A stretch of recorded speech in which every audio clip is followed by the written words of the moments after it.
Ukraine పై Russia మరోసారి దాడులకు సిద్ధమవుతున్నట్లు తెలుస్తుంది. ఇప్పటికే కీవ్ పై హైపర్సోనిక్ మిసైల్స్ తో అటాక్ చేసిన రష్యా తాజాగా మరోసారి దాడులకు సిద్ధమవుతున్నట్లు సమాచారం.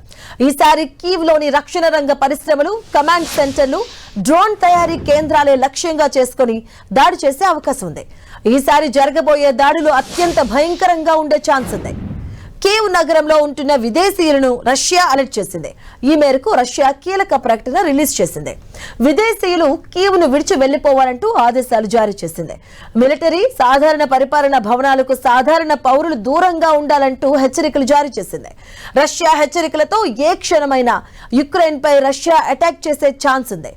సో విదేశీయులు కీవ్ నగరాన్ని వదిలి వెళ్లబోతున్నట్టుగా సమాచారం. ఇక యుక్రెయిన్ రాజధాని కీవ్ పై రష్యా అత్యంత శక్తివంతమైన హైపర్సోనిక్ బాలిస్టిక్ క్షిపణి వరుణ్షిక్ సహా మొత్తం 90 మిసైల్స్, 600 డ్రోన్లతో విరుచుకుపడింది.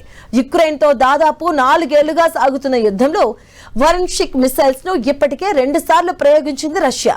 2024 నవంబర్లో నీప్రో సిటీ పైన, ఈ ఏడాది జనవరిలో లవీవ్ ప్రాంతం పైన ప్రయోగించింది. ఇప్పుడు మొన్న 3సారి కీవ్ పట్టణంపై దాడి చేసింది.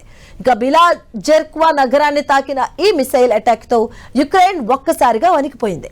తాజాగా మరోసారి రష్యా విదేశీయులను అలర్ట్ చేయడంతో ఏ క్షణం ఏం జరుగుద్దో అని తీవ్ర ఉత్కంఠ నెలకొంది.